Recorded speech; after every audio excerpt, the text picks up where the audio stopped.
Le titre du message, je vous le rappelle, c'est le même que dimanche dernier. Prier sans jamais se relâcher. Prier sans jamais se relâcher. Et ce thème est inspiré, nous l'avons vu, du verset 1 de Luc chapitre 18, où Jésus va par ce verset 1 qu'on va lire maintenant, il va introduire par ce verset cette parabole de cette veuve qui va casser la tête de ce juge. Elle présente son dossier, elle présente son affaire.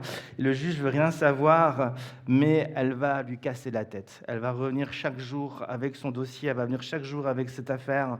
Il y a un moment donné, le juge unique n'en peut plus de l'entendre.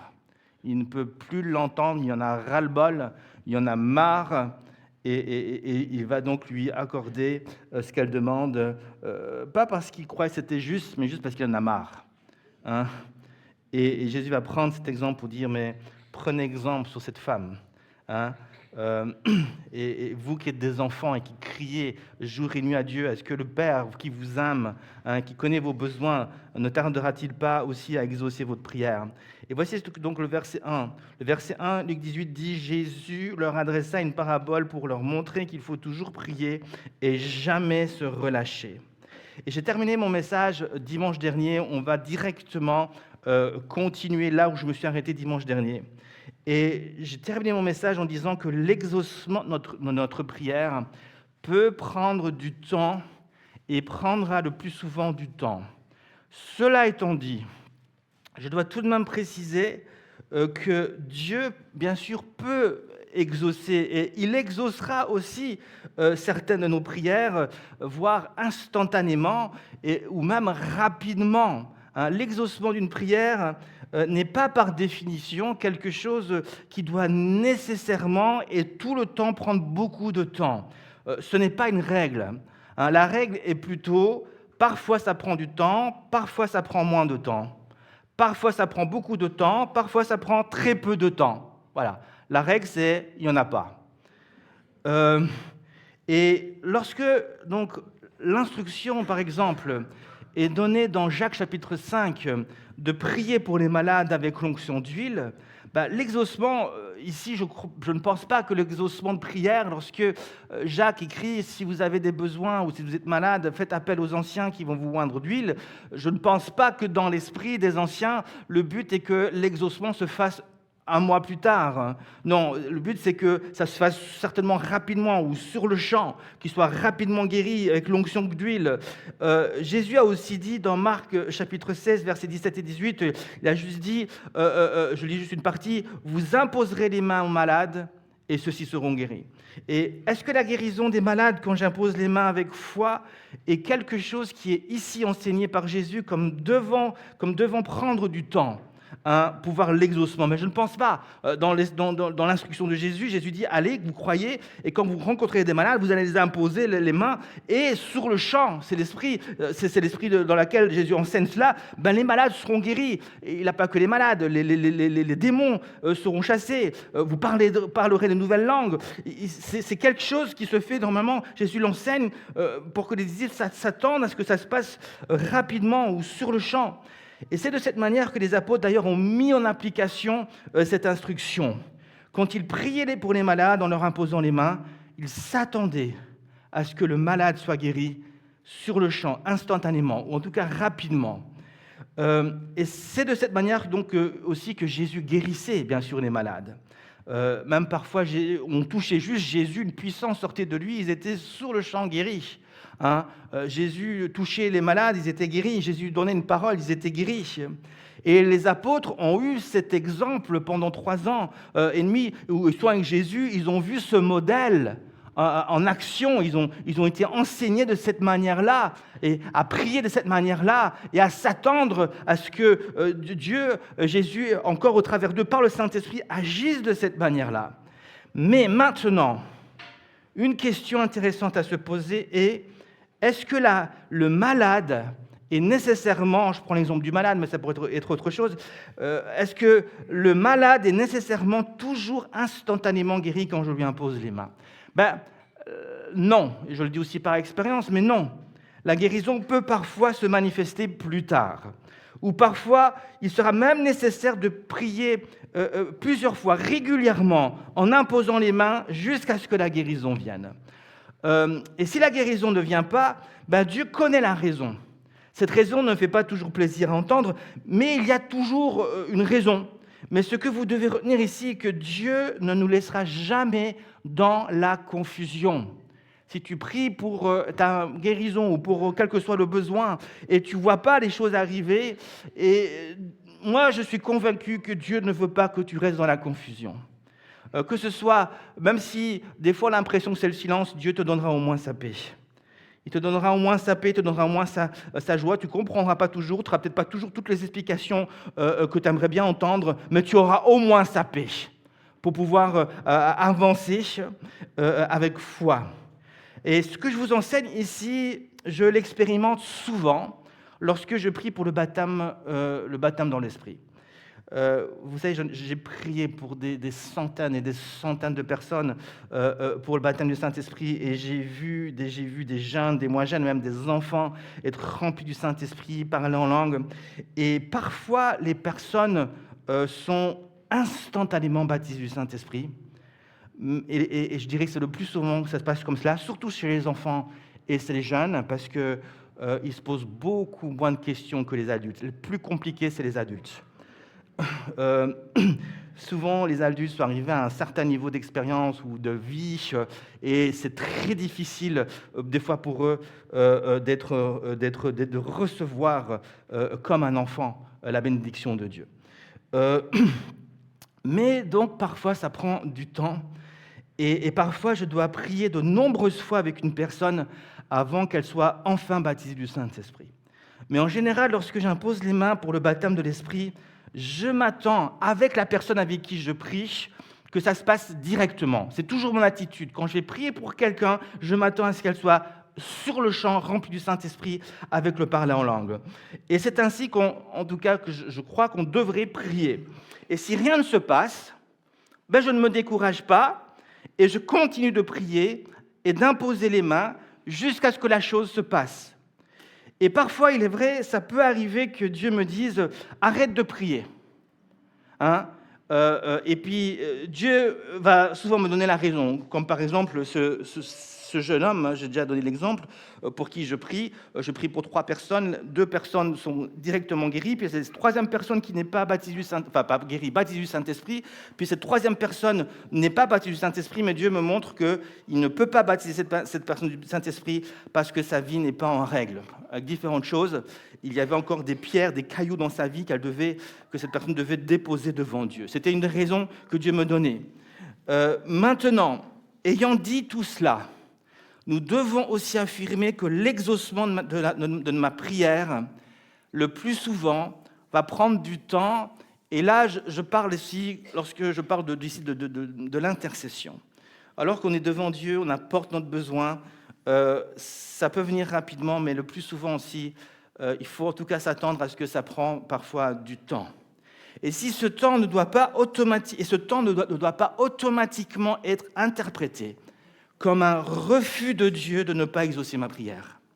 Ce n'est pas parce que Dieu ne répond pas sur le champ que cela signifie que Dieu n'est pas dans l'affaire et qu'il refuse d'exaucer ma prière. Ici, il y a beaucoup d'exemples. Je suis persuadé que vous pourrez me dire qu'il y a des sujets que vous avez apportés à Dieu et vous avez vu directement la réponse, puis il y a des sujets, ça a pris beaucoup plus de temps, puis il y a des sujets, vous êtes encore en train d'attendre. Vous êtes encore en train d'attendre. Voilà. Mais on ne doit pas voir forcément le temps comme un refus de Dieu qu'il ne veut pas m'exaucer. Nous devons donc apprendre à ne pas voir le temps comme un ennemi de la prière ou un obstacle. Au contraire, on doit apprendre à voir le temps comme une opportunité que Dieu nous donne de prier, de chercher sa face et vraiment d'être proche de lui. Le temps est pour moi personnellement, chaque jour, cette opportunité de m'approcher de Dieu, de renouveler mes choix, de servir Dieu avec joie. C'est l'opportunité de glorifier Dieu, de le servir humblement. C'est le temps de racheter le temps. Si je ne suis pas exaucé directement, au moins j'ai eu un moment avec Dieu. au moins j'étais proche de Dieu. Et ça vaut tout l'or du monde. Et je sais qu'il était présent et qu'il m'a écouté. Et finalement, ça me suffit. S'il y a une chose dans ce monde dont nous devons prendre soin, c'est notre temps. Le temps doit devenir notre allié quand nous prions. Nous devons comprendre à quoi sert le temps et pourquoi Dieu nous a donné le temps. Mais nous devons aussi comprendre que le temps est court. Et cela devrait sérieusement nous motiver à gérer correctement notre temps, de manière à vivre notre vie selon les priorités du royaume de Dieu. Croyez-moi, vous le savez, le temps est court. Je me rappelle encore quand j'avais 15 ans et j'imaginais à quoi je pouvais ressembler lorsque j'aurais 50 ans. Ça y est. Et pour moi, ça me semblait tellement loin, et ça y est, j'y suis. Maintenant, je me dis à quoi je vais ressembler quand j'aurai 100 ans. Je ne sais pas si j'aurai jusque 100 ans, mais le temps passe vite. Vous êtes d'accord avec moi? Le temps passe vite. Donc, gérons notre temps. On le voit aussi avec les enfants. Ça grandit tellement vite. Vous qui avez des petits bébés, là, profitez-en. Hein. Dans ces moments-là, c'est précieux. Hein. Quand ils sont plus grands aussi, mais comme on dit, un petit bébé, petit problème. Hein, grand, ça change. Hein. Alors, pourquoi certaines prières demandent du temps avant leur exaucement? Voilà, on va rentrer dans le vif du sujet. C'est la question que nous allons nous poser maintenant, et je vous donne ici 3 raisons, parce que j'aurais pu vous en donner. Au départ, je partais sur 6 raisons, mais il faudrait me donner encore plus de temps, et personnellement, j'ai envie de partir en vacances. Alléluia. Donc, je vais vous donner 3 raisons qui sont parmi les plus importantes. Et ayant ces 3 raisons à l'esprit, vous allez voir, une fois que vous allez bien comprendre ces 3 raisons déjà, cet enseignement devrait vous aider déjà à prier beaucoup plus efficacement durant cette saison d'été. Alors, première raison, pourquoi souvent ça prend du temps avant de voir l'exaucement? Une première raison, c'est parce qu'il y a un combat spirituel. C'est parce qu'il y a un combat spirituel. Prenons l'exemple du prophète Daniel. La Bible nous enseigne que le prophète Daniel eut à cœur de comprendre la volonté de Dieu concernant le peuple d'Israël. À un moment donné, le prophète Daniel veut savoir le sort d'Israël. Il est inquiet, il souffre pour son peuple. Et il veut comprendre qu'est-ce qui va se passer dans la suite des temps, qu'est-ce que Dieu a prévu. Et il est là, il souffre pour son peuple, il veut comprendre la volonté de Dieu. Et donc, il prend cette décision de chercher la face de Dieu, de prier pour que Dieu puisse lui apporter ces révélations concernant ce peuple qu'il aime tellement. Donc, il va entreprendre de chercher la face de Dieu au travers de la prière, mais aussi le jeûne. Hein? Et de tout son cœur, il va chercher Dieu, il va prier, il va méditer la parole de Dieu, et il va rester à l'écoute, il va rester dans la foi, et il faisait tout correctement. Pourtant, écoutez ce que la Bible nous enseigne. Il nous est dévoilé dans le livre de Daniel, au chapitre 10, que cela a malgré tout pris du temps. Il a prié, il a cherché la face de Dieu. Ça n'a pas duré 1 jour, ça n'a pas duré 2 jours, ça n'a pas duré 3 jours. Ça a duré bien plus de temps que cela. Daniel aurait pu se décourager au bout de 2 ou même 3 jours. Mais il va continuer de prier et de jeûner et de s'attendre à ce que Dieu dise quelque chose, que Dieu parle. La Bible nous dit que ça a pris jusqu'à 21 jours.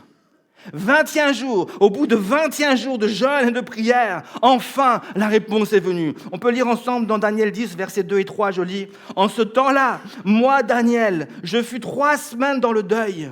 Je ne mangeai aucun mets délicat. Il n'entra ni viande ni vin dans ma bouche. Et je ne moignis point jusqu'à ce que les 3 semaines fussent accomplies. 3 semaines donc, 21 jours. Mais ce fut 21 jours où Daniel n'était pas passif, il était actif dans la prière, dans le jeûne. Il cherchait la face de Dieu. Et certainement qu'il lisait la loi de Moïse. Il cherchait Dieu. Il s'impliquait activement. Et pendant 21 jours, Daniel priait, cherchait Dieu. Daniel guettait, il écoutait. Et voici ce que nous apprenons maintenant. Au bout des 21 jours, l'ange de Dieu Et nous savons ici, ce n'est pas mon message, c'était Jésus lui-même qui vient. L'ange de Dieu va apparaître à Daniel pour lui donner les révélations pour lesquelles il avait prié. Et nous apprenons que dès le premier jour où Daniel eut à cœur de comprendre, une parole fut libérée pour Daniel. Le verset 12, on lit ensemble. Il me dit, c'est l'ange qui parle, c'est Jésus ici qui parle. Daniel, ne crains rien, car dès le premier jour où tu as eu à cœur de comprendre et de t'humilier devant ton Dieu, tes paroles ont été entendues. Et c'est à cause de tes paroles que je viens. En d'autres termes, dès le premier jour que Daniel prend à cœur de chercher la face de Dieu, la Bible dit que Dieu a déclaré la parole. Dieu a exaucé Daniel. Dès le premier jour. Mais à quel moment Daniel va prendre connaissance de cet exaucement? 21 jours plus tard. 21 jours plus tard, dès le premier jour. Et on pourrait se poser la question, pourquoi ça a pris tellement de temps? Pourquoi?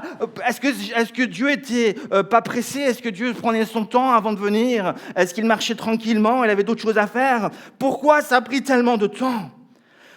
La réponse nous est donnée dans la parole de Dieu. Il eut un combat spirituel. Au moment où Dieu donne cette parole, au moment où Dieu veut exaucer Daniel, il y a eu soudainement dans le monde spirituel le royaume des ténèbres qui a commencé à s'exciter. Il y a eu de l'opposition dans le monde spirituel. Il y a eu des esprits méchants, mauvais. Tous, ils ont commencé à s'opposer à cet exaucement pour que cet exaucement ne puisse pas venir jusqu'à Daniel. Il y a eu un combat. Le verset 13 nous dit... Le chef, c'est toujours l'ange qui parle, Jésus qui parle. Le chef du royaume de Perse m'a résisté. Ici, il parle d'un ange de ténèbres. Mais voici Michaël, ou Michel, l'ange Michaël, l'un des principaux chefs, est venu à mon secours. Et je suis demeuré là auprès des rois de Perse. Je viens maintenant pour te faire connaître ce qui doit arriver à ton peuple dans la suite des temps, car la vision concerne encore ce temps-là. Nous constatons donc que Daniel va, en quelque sorte, provoquer par sa prière et sa recherche et son jeûne un combat spirituel. Et parfois, lorsque nous prions et nous recherchons des choses précises, nous allons déclencher un combat spirituel d'une extrême violence. Il y a soudainement de l'opposition qui est là. J'ai prié pour mes enfants, j'ai prié pour ceux qui ne sont pas sauvés. Soudainement, il y a une opposition. Je ne le ressens pas forcément, je ne le vois pas forcément, mais il y a une opposition démoniaque qui vient s'opposer à ma prière. Pour que l'exaucement ne vienne pas, pour que mes enfants ne soient pas sauvés, pour que la réponse ne vienne pas, pour que la guérison ne vienne pas, pour que le peuple ne soit pas béni, pour qu'il y ait toujours un obstacle au niveau de mes finances, pour que les portes ne s'ouvrent pas pour le travail ou autre chose. Il va y avoir une opposition démoniaque. Mais Daniel, pendant 21 jours, il va attendre, il va prier, il va jeûner. Et à un moment donné, parce qu'il a prié sans se relâcher, l'ange est venu. L'ange est venu et il lui a donné la réponse qu'il attendait. Combien d'enfants de Dieu ici, tu as demandé quelque chose et tu n'as pas vu l'exaucement parce que le combat était là, mais tu n'as pas combattu jusqu'au bout. Et nous ne devons pas, une église doit être conscient de son combat. Je connais des enfants de Dieu qui font fi du combat spirituel, qui disent non, ça c'est pas le combat spirituel, c'est pas pour nous, ça n'existe pas. Mais si vous fermez les yeux là-dessus, si vous n'êtes pas conscient qu'il y a du combat spirituel, il y a beaucoup de bénédictions que vous n'allez pas vivre. Vous allez passer à côté de beaucoup de choses. Vous devez apprendre à prier avec cette conscience qu'il y a un combat spirituel. Et parfois, il est violent pour que la bénédiction ne vienne pas. C'est une des premières raisons pourquoi ça prend du temps, parce qu'il y a un combat spirituel. Et je dirais ce combat dépend aussi de mon attitude, de moi-même, de comment je vais agir, comment je vais combattre, comment je vais prier avec foi ou pas. C'est ça qui va faire la différence. C'est ça qui va faire la différence. Une deuxième raison possible pourquoi ça prend du temps avant d'être exaucé. À cause de mon ignorance, dû à mon manque d'enseignement L'ignorance de l'Église est une cause évidente de son manque de succès. Ce que le prophète Osée a dit dans Osée chapitre 4, verset 6, est valable aussi pour la prière. Il est dit « Mon peuple est détruit parce qu'il lui manque la connaissance ». J'aimerais vous dire une chose, prier, ça s'apprend. Vous ne savez pas ça? Une prière efficace, c'est une prière qui sait comment prier. Les disciples de Jésus avaient compris cela. Luc chapitre 11, le verset 1 nous dit qu'un des disciples de Jésus va lui faire une demande particulière. Et je crois que ce disciple était probablement mandaté par le reste du groupe. C'est certainement Pierre qui l'a poussé devant. Va devant. Va demander à Jésus qu'il nous enseigne comment prier. Alors ça, c'est moi qui le dis, ce n'est pas forcément vrai. Et voici ce que le verset 1 dit. Luc 11, 1. Jésus priait un jour à un certain lieu. Lorsqu'il eut achevé, un de ses disciples lui dit « Seigneur, enseigne-nous à prier, comme Jean l'enseignait à ses disciples. » Les disciples de Jésus demandent d'être enseignés comment prier à Jésus. Et cela semblait être une pratique normale à cette époque-là, puisqu'ils disent « comme Jean-Baptiste enseignait ses disciples ». En fait, les rabbins, les maîtres, enseignaient, c'était une des premières choses qu'ils faisaient, ils enseignaient leurs disciples à prier. Parce que prier, ça s'apprend. Et il dit, mais enseigne-nous à prier, parce qu'on prend conscience d'une chose, c'est qu'on ne sait pas comment prier, on se rend compte qu'on est faible à ce niveau-là, et qu'il nous manque de la puissance, parce qu'on ne sait pas comment prier. Et quand nous prions, nous devons comprendre ce que nous faisons, et nous devons comprendre comment le faire. Malheureusement, beaucoup d'enfants de Dieu ne comprennent pas ce qu'est la prière, et ne savent pas comment prier. Mais je ne vais pas leur lancer la pierre, car souvent c'est à cause d'un manque d'enseignement. Or, si l'Église n'enseigne pas comment prier, comment l'Église aura des connaissances de comment prier? Dernièrement, j'ai acheté un petit ventilateur, comme beaucoup ont là, mais c'était un bon petit ventilateur. D'ailleurs, j'ai oublié de l'allumer celui-là. Voilà, ça fait déjà la différence. Et c'était pas comme ça, c'était un différent, un qui tient debout. Et j'ai ouvert la boîte, voilà, j'ai un petit ventilateur, et je voyais qu'il était en pièces, il fallait l'emboîter. Je dis ok, bon, je l'emboîte, tout ça, c'est facile. Et puis je l'ai vite construit, et puis je voulais l'allumer, mais je trouvais pas le bouton pour l'allumer. Je ne trouvais pas. Et ça m'a même presque énervé. Comment un petit truc comme ça, je n'arrive pas à l'allumer. Et alors, j'ai dû finalement faire ce que j'aurais dû faire depuis le début. J'ai pris le mode d'emploi. Et dans le mode d'emploi, il avait des schémas, et puis il nous montre les boutons. Puis j'ai trouvé facilement ensuite le petit bouton qui était caché. Peut-être que je n'avais pas mes lunettes. Ok, bon. Et j'ai rapidement trouvé grâce à ce mode d'emploi. Et de la même manière, pour prier, mais pour beaucoup d'autres choses dans la parole de Dieu, nous avons besoin du mode d'emploi. Le mode d'emploi est la Bible, la parole de Dieu. Et ce qui est magnifique, c'est que Jésus non seulement nous donne le mode d'emploi, mais il nous donne aussi un coach, un instructeur qui va nous expliquer le mode d'emploi, c'est le Saint-Esprit. Et c'est juste incroyable. Et si je me refuse de prendre ce mode d'emploi, la conséquence sera, faute de connaissances, l'exaucement de ma prière va prendre beaucoup de temps. Car mon manque de connaissances, vous savez ce qui se passe lorsqu'il nous manque des connaissances, on va bien sûr prier avec ce qu'on sait, et à un moment donné, ça va bloquer, mais nous, ce qu'on va faire, c'est qu'on va s'entêter à prier ce qu'on sait, mais ça ne fonctionne pas. Parce qu'il nous manque des informations. Mais on va quand même s'entêter à prier de cette façon-là parce qu'on ne sait pas prier on ne sait pas comment prier autrement. Et cela va nous conduire dans ce que j'appelle dans des voies sans issue. Et beaucoup ici sont dans des voies sans issue. Vous priez, parce que vous ne savez pas comment prier d'autres, mais ça ne fonctionne pas. À un moment donné, ça bloque. Parce qu'il vous manque des informations. Je me rappelle de cette jeune femme qui priait depuis des mois pour être baptisée du Saint-Esprit. Elle priait, mais absolument rien ne se passait. Or, chaque année, j'organisais un week-end d'église, ça se passe à Genève, j'organisais chaque semaine, pas chaque semaine, pardon, ça ferait beaucoup, chaque année, un week-end d'église pour les jeunes, et elle est venue. Même, je pense qu'on faisait 2 week-ends par année. Et le samedi soir, c'était une soirée spéciale, où les jeunes pouvaient s'avancer et recevoir le baptême du Saint-Esprit par la prière. Et je me rappelle que cette soirée était vraiment spéciale. Je m'en souviens encore aujourd'hui, on était à Saint-Georges. Et c'était quelque chose d'extraordinaire.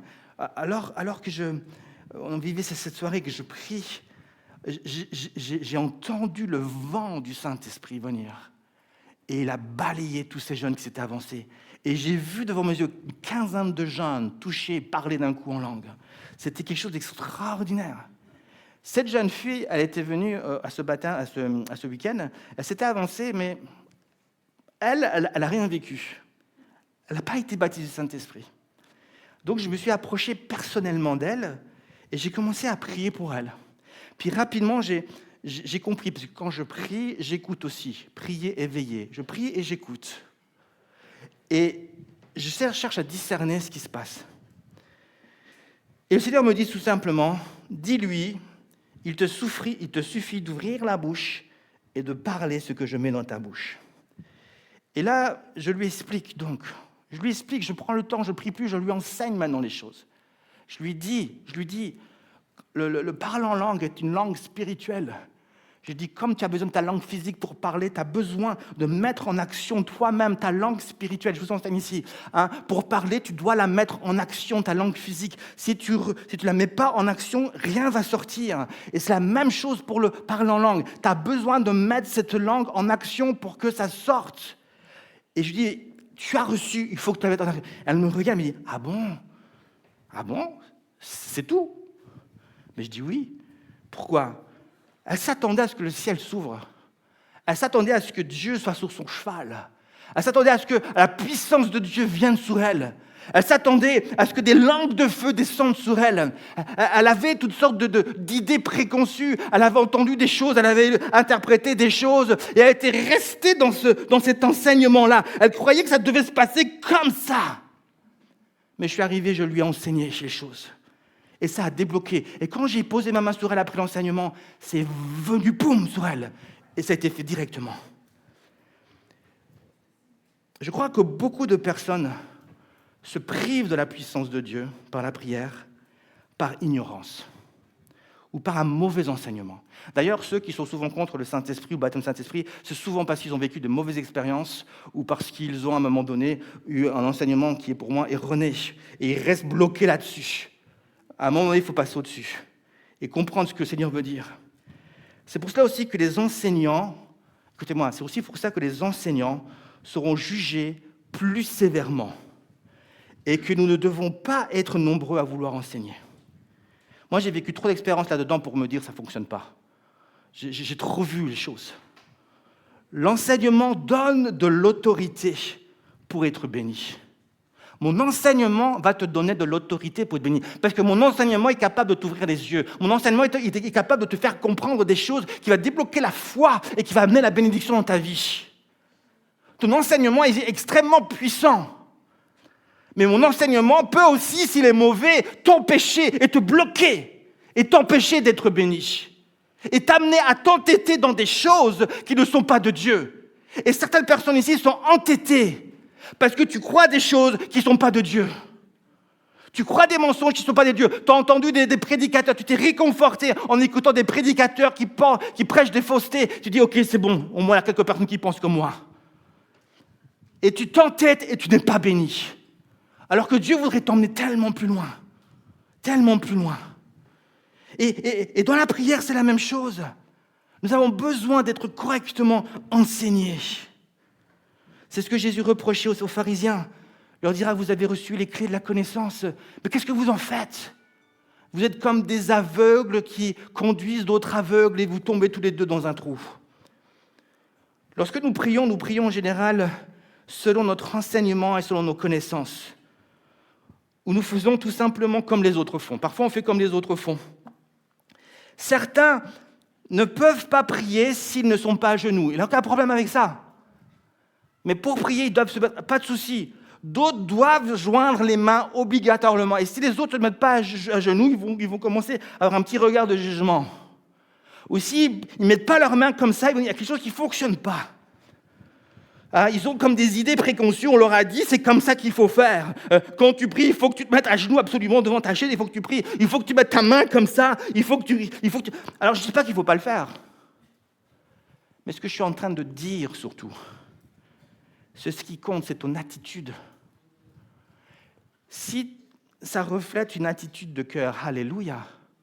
Si tu te mets à genoux et ça reflète vraiment l'attitude de ton cœur, parce que beaucoup de personnes se mettent à genoux, mais dans leur cœur est dur, leur cœur n'est pas prosterné, ils n'ont pas pardonné, ils ont plein de mauvaises pensées en eux-mêmes. Ils ont l'apparence, mais dans leur cœur, il y a des choses qui doivent encore changer. Alors écoutez bien ce que je suis en train de vous dire. Je ne suis pas en train de vous dire que vous ne devez pas vous mettre à genoux. Faites-le. Je le fais aussi. Ce que je cherche à vous dire, c'est que ce n'est pas ça qui va rendre votre prière puissante. Ce qui va rendre votre prière puissante, c'est ce qui se passe d'abord au fond de votre cœur. Et si ça vous amène à genoux, faites-le à genoux. Si ça vous amène prosternez-vous. Ça m'est égal. Mais il faut que ce soit vrai. Il ne faut pas que ce soit pour vous montrer aux autres. Il faut que ce soit vrai. Dans le cœur. Tout dépend de l'attitude de cœur. La vraie question est, qu'est-ce que la Bible dit ? C'est cela qui est vraiment important et non pas copier les autres. Si notre enseignement est erroné ou incomplet, cela peut m'amener dans des voies sans issue où l'exaucement de la prière sera retardé. Et Dieu devrait toujours trouver un moyen ou un autre de me ramener sur la route principale de la bénédiction. Malheureusement, actuellement, beaucoup sont bloqués dans une voie sans issue et s'entêtent à chercher un chemin qui n'existe pas. Et certains, ils y sont depuis très longtemps. Mais gloire à Dieu, Jésus m'a envoyé ce matin pour vous enseigner et vous interpeller et vous dire peut-être que vous vous trompez, peut-être qu'il vous manque une information. Faites 1 ou 2 pas en arrière et essayez de réfléchir à ce que vous faites. Jésus ne veut pas que ses disciples prennent cette voie sans issue. Il va donc les enseigner comment prier efficacement. Il dira, quand vous priez, dites, notre Père qui es aux cieux, que ton nom soit sanctifié, que ton règne vienne, que ta volonté soit faite sur la terre comme au ciel. Donne-nous notre pain de ce jour. Pardonne-nous nos offenses. Alors, garde-nous. Il va enseigner notre Père. Malheureusement, aujourd'hui, beaucoup de personnes ne comprennent pas non plus le Notre Père. Beaucoup de personnes récitent le Notre Père et le voient comme une récitation, alors que le Notre Père est un enseignement d'une extrême et d'une profonde richesse en enseignement. C'est puissant, le Notre Père. On a déjà commencé sur cela, sur un enseignement, et je le ferai encore cette année ou dans les mois qui suivent. On prendra encore le temps de bien comprendre qu'est-ce que Dieu veut nous enseigner au travers de cela. Je prendrai le temps. Donc, une deuxième raison, c'est notre ignorance. Nous prions, et c'est bien de continuer de prier, mais il faut comprendre qu'il y a des choses à comprendre, à savoir. À un moment donné, je me rappelle, je vous donne un exemple plus concret. J'étais en train de prier pour un sujet en particulier, puis je m'entêtais, je dis, Seigneur Jésus, voilà, je prie pour cela, donne ceci, donne cela, Seigneur Jésus, s'il te plaît, donne cela, donne cela. Puis je m'entêtais là-dedans. Puis Dieu me dit, mais non, stop, Michel, arrête de t'entêter là. Je voudrais que tu puisses maintenant être reconnaissant. Et donc j'ai dû arrêter ma manière de prier, faire un pas en arrière, j'ai dû arrêter de demander, et simplement d'être et de dire merci au Seigneur. Et là, Dieu m'a montré que tu t'entêtais à demander quelque chose que, en fait, je t'avais déjà donné là. Tu as demandé, tu as débloqué, en fait, ça s'est débloqué. Et maintenant, ce que je te demande, c'était juste d'être reconnaissant. D'être reconnaissant. Et le fait d'être reconnaissant m'a mis dans une attitude où mon cœur a pu s'ouvrir différemment et accueillir la promesse. Et ça a débloqué des choses au niveau de ma foi. Donc c'est pour ça aussi, quand tu pries, tu dois apprendre à être à l'écoute. Mais c'est un autre sujet encore. Il y a beaucoup de choses à dire sur ce sujet. Et on en parlera. Je viens sur ma troisième et dernière raison pour ce matin. Une troisième raison, pourquoi souvent ou parfois une prière peut prendre du temps avant d'être exaucée, c'est tout simplement parce que je ne suis pas prêt. Ou parce que je ne suis pas encore suffisamment mature. Je suis immature spirituellement. Vous ne devez pas voir forcément le fait que je dise immature comme quelque chose de mal ou comme un péché. Être immature n'est pas forcément un péché, puisque nous sommes appelés à être transformés de gloire en gloire. Dieu nous rend matures. Aujourd'hui, je suis mature à un certain point, mais je ne suis pas suffisamment mature pour vivre ce que Dieu a peut-être prévu pour moi dans 2 ans. Et je ne le vois pas comme un péché. Je le vois au contraire comme une opportunité à chercher Dieu et à pousser en avant pour être mature et être prêt à recevoir ce que Dieu va me donner. Donc parfois, je demande quelque chose à Dieu, mais je ne reçois pas cette chose. Pas parce que Dieu ne veut pas non plus parce que je demande mal, comme on a vu la dernière fois, pour satisfaire mes désirs charnels. Non, ce n'est pas la raison. La raison peut être ici, je ne suis pas prêt pour vivre cet exaucement. Il y a des exaucements de prière qui demandent une certaine maturité spirituelle. Si un nouveau converti, écoutez-moi, si un nouveau converti, il est converti depuis 2 jours, et il se met à prier, « Seigneur, fais de moi un grand pasteur. Je veux être un grand pasteur, propulse-moi dans une grande église, et que je sois un grand pasteur comme je les vois sur YouTube là. » Est-ce que Dieu va exaucer sa prière sur le champ? Je vous dis, même pas 1 an plus tard, il sera exaucé. Non. Admettons qu'il soit appelé. Admettons qu'il prie et qu'il est vraiment appelé. Il a vraiment l'appel de Dieu et il est vraiment destiné à être pasteur. Même ça, Dieu ne l'exaucera pas sur le champ. Même ça, Dieu ne l'exaucera pas sur ce champ. Pourquoi? Car devenir ici pasteur, ça demande du temps pour être formé, équipé, façonné, transformé à l'image de Dieu. Cela demande de la maturité spirituelle. Alors Dieu ne va pas attendre que tu sois pleinement parfait, comme je l'ai dit. À un moment donné, Dieu va te lancer. Mais ça va prendre son temps.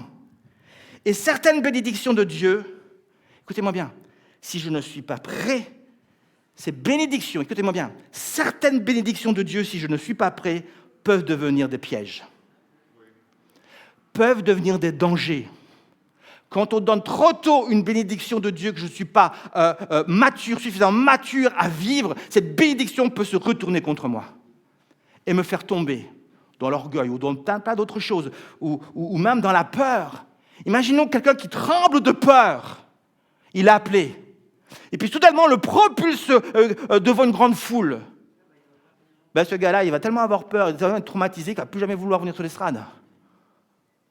Et Dieu sait comment faire. Dieu sait comment nous amener petit à petit dans son appel. Est-ce que vous pensez qu'il est conseillé de mettre entre les mains d'un jeune conducteur une Bugatti Supersport, une des voitures les plus rapides du monde? Pour un jeune conducteur, ça peut être très dangereux. Un cadeau empoisonné. Moi, je me rappelle, quand j'étais jeune, ça fait du bien de dire ça. Quand j'étais jeune, j'étais ado et je roulais encore à vélo. Puis mon frère, c'était l'époque où il roulait beaucoup les jeunes avec des, comment vous dites ça, des vélos moteurs, des motocyclettes. Mais seulement il est transformé un peu là. Il est transformé. Au lieu de rouler à 25 ou à 50, il roulait à du 100. Avec les pots qui faisaient du bruit. Puis mon frère, il était un de ces jeunes. Et puis, il me dit, vas-y, prends là. Moi, je roulais juste un petit vélo, puis je le prends, puis je me rappellerai toujours. C'est la première fois que je roulais sur une mobilette ou un vélo à moteur comme ça. Puis je fais boum, et elle part.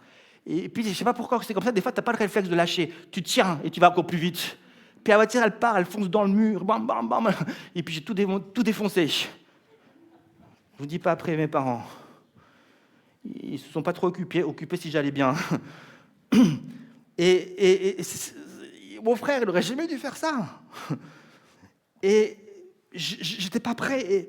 Et Dieu, parfois, il est sage. Et il sait qu'il ne peut pas nous donner trop tôt quelque chose qu'on n'est pas prêt à supporter. Par exemple, si je prends aussi avec les jeunes, comme c'est aussi le sujet des jeunes, où les jeunes vont souvent prier pour leur prochain compagnon. Excusez-moi.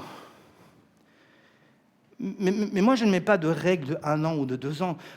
Parfois, ça dure beaucoup plus longtemps. Parce que souvent, des fois, on dit un jeune ne peut pas rester seul plus de 2 ou de 3 ans. Mais souvent, on dit ça à cause de quoi?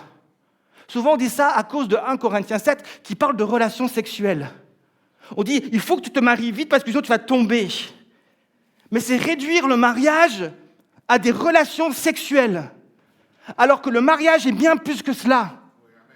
Si je me marie juste parce que je tombe, mais que je suis immature dans ma tête, incapable de gérer mes finances, incapable de gérer mes émotions, avec plein de casseroles derrière, je vous dis, c'est une mauvaise équation.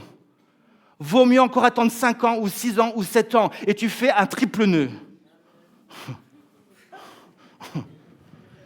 Et la femme met des bouchons. Mais le mariage ne peut pas être réduit à ça. Il y a une responsabilité bien plus grande que cela. Excusez-moi de vous parler franchement.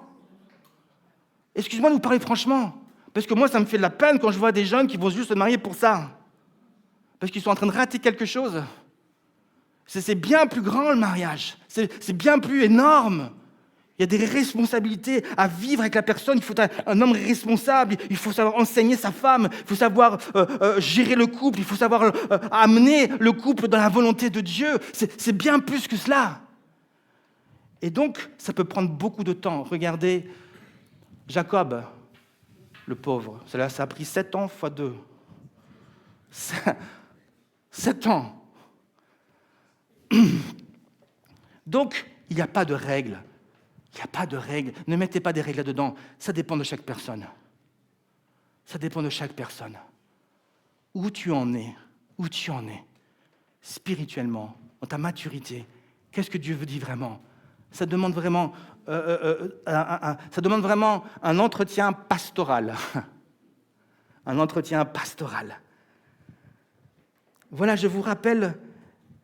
Alors je dis amen à cela. Qui va dire amen? Aucun jeune dit amen. Ah là là.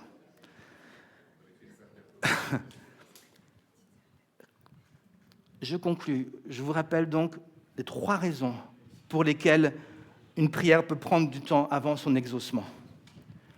Le combat spirituel, l'ignorance, l'immaturité spirituelle. Par manque de temps, donc, je ne vais pas vous donner d'autres raisons mais vous prenez déjà le temps de réfléchir à ces choses-là. Vous pourrez réécouter ce message quand il sera en ligne. Sondez votre cœur par rapport à ce que je dis et mettez-vous à l'écoute du Saint-Esprit pour comprendre si peut-être une de ces raisons vous concerne plus particulièrement. En général, le combat spirituel, c'est à chaque fois, mais parfois il est plus intense que d'autres. Mais laissez-vous interpeller. Et que le Seigneur vous bénisse dans vos temps de prière et qu'il exauce, c'est ma prière, qu'il exauce votre prière. Qu'il exauce votre prière. Amen. Qu'il exauce votre prière. Que les malades soient guéris. Amen. Que ceux qui doivent être remplis soient remplis du Saint-Esprit. Que tu sois béni si tu es appelé au ministère, que Dieu te façonne et te forme et t'emmène dans son appel et que tu deviennes un homme de Dieu, une femme de Dieu qui va le servir avec puissance. Que Dieu te donne des dons spirituels, qu'il fasse les choses, mais fais-le en comprenant comment Dieu fait les choses. Alléluia. Je propose de prier un instant. Prions un instant. Alléluia, Jésus. Seigneur Jésus, je voudrais, Seigneur Jésus, te dire merci. Merci parce que tu es un Dieu vivant, tu es un Dieu grand, un Dieu puissant, Seigneur Jésus, qui fait des choses extraordinaires. Père éternel, l'évangile, c'est quelque chose de sérieux. S'engager avec toi, c'est quelque chose de sérieux. Et Seigneur Jésus, je prie de tout mon cœur pour que tu puisses manifester encore ta gloire, manifester ta puissance. Père éternel, dévoile ta gloire, Seigneur Jésus, dans nos cœurs. Enseigne-nous à prier, Seigneur Jésus. Enseigne-nous à prier comme toi, tu l'as fait avec tes disciples, Jésus. Merci pour ta parole. Ouvre nos yeux sur tout ce que nous avons déjà dans ta parole. Permets-nous de comprendre par ton Saint-Esprit, Seigneur Jésus, toutes tes révélations, que ce logos devienne dans notre cœur un réma. Seigneur Jésus, manifeste-toi. Seigneur Jésus, je prie vraiment pour que tu puisses nous emmener chacun là où tu veux nous emmener. Viens toucher notre cœur. Viens toucher notre esprit, Seigneur Jésus. Viens toucher notre intelligence. Seigneur Jésus, je prie pour tous ceux qui sont dans des difficultés, dans des épreuves, dans des besoins, qui sont, Seigneur Jésus, là et qui prient pour certains sujets en particulier. Viens les fortifier maintenant. Viens les accompagner, Seigneur Jésus. Viens déposer ta paix dans leur cœur. Je prie pour tous ceux qui prient pour leurs proches, leurs enfants, pour leurs collègues peut-être, Seigneur Jésus, qui ne sont pas sauvés. Viens, Seigneur Jésus, vraiment les fortifier, les encourager. Viens leur donner un signe que tu es avec eux là et que tu es présent et que tu les accompagnes là. Seigneur Jésus, merci pour ta parole. Nous voulons continuer de prier aussi pour cette ville de Lausanne, bien sûr, te demander que tu puisses bénir, tu puisses toucher, Seigneur Jésus, les âmes, tu puisses nous préparer aussi en tant qu'Église, Seigneur Jésus, à être cette Église puissante, Seigneur Jésus, qui apporte ton évangile. Je prie encore, bien sûr, pour tous les malades dans cette Église, Seigneur Jésus, pour que tu puisses aussi les bénir, tu puisses les toucher, tu puisses les fortifier, tu puisses les emmener dans cette dimension de foi où la guérison de Dieu va venir, Seigneur Jésus, de manière puissante dans leur vie. Oh Jésus, nous nous attendons à toi. Nous nous attendons à toi, Seigneur Jésus. Nous voulons voir ta gloire. Nous voulons voir ta puissance. Nous voulons voir ta puissance, Seigneur Jésus. Nous ne voulons pas, Seigneur Jésus, nous laisser aller au découragement si ça prend du temps parfois. Nous voulons rester dans le discernement. Nous voulons rester dans l'écoute du Saint-Esprit. Merci, Père. Et nous voulons nous rappeler, Seigneur Jésus, que enseigner est une grande responsabilité. Et c'est pour ça que les enseignants seront jugés plus sévèrement. Père éternel, aide-moi à ne pas dire des bêtises. Aide-moi à ne pas dire des choses qui sont à côté de ta parole. Aide-moi, Seigneur Jésus, à ne pas parler, à ne pas ouvrir ma bouche rapidement, juste pour dire quelque chose. Que chaque chose que je dis, Seigneur Jésus, soit mesurée, soit, Seigneur Jésus, pesée dans ta balance. Seigneur Dieu Tout-Puissant, afin que ta parole, Seigneur Jésus, puisse porter son fruit et ne pas induire en erreur tout ce que tu nous envoies, tout ce que tu m'envoies pour que je puisse les enseigner, Seigneur Jésus. Donne-nous de la sagesse. Permets-nous aussi de nous préparer, Seigneur Jésus, chacun d'entre nous. Car Seigneur, si je suis appelé à peut-être enseigner depuis cette estrade, nous sommes tous ici appelés à enseigner d'une manière ou d'une autre. Là, dans nos milieux de famille, là, chez nous, là, dans la rue ou l'autre, nous sommes appelés à un moment ou à un autre à apporter cet évangile et à l'enseigner. Alors donne de la sagesse à ton peuple, Seigneur Jésus, à chaque fois qu'ils auront cette occasion d'enseigner, de parler de toi, d'expliquer, Seigneur Jésus, qui tu es. Seigneur Jésus, qu'ils puissent le faire avec sagesse. Seigneur Jésus, comme Étienne qui était revêtu de puissance et de sagesse, une sagesse qui était tellement puissante et qui dérangeait qu'on va finir par le lapider. Mais Père éternel, si c'est ça qui doit arriver, alors Seigneur Jésus, tu nous donneras aussi la grâce de supporter les épreuves lorsque nous allons prêcher la vérité. Dans le nom de Jésus. Amen.